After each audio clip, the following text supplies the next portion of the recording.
Të ardhurat që emigrantët shqiptarë sjellin në Shqipëri pranë familjarëve të tyre vijojnë që të rriten. Të dhënat e Bankës së Shqipërisë për periudhën janar-mars të këtij viti konstatojnë se prurjet valutore të emigrantëve arritën në rreth 251 milion euro, me një rritje vjetore prej 4%. Nëse i krahasojmë me të njëjtat periudha të viteve të kaluara, rritja ka qenë pak më e ngadalt, por kjo mund të lidhet me efektet e kursit të këmbimit. Megjithatë, gjatë periudhës është vërejtur zgjerim jo vetëm në volumin e dërgesave përmes kanaleve formale, kryesisht në sistemin bankar, por edhe të prurjeve kesh nga vetë emigrantët. Rritja e remitancave ka avijuar edhe pse euro ka pësuar një dobësim të ndjeshëm përballë lekut shqiptar.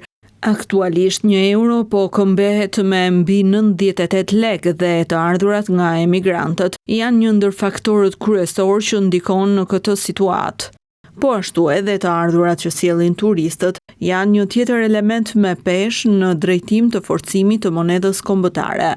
Gjatë vitit 2024, dërgesat e emigrantëve në Shqipëri shënuan nivel rekord, duke arritur në rreth 1 miliard euro.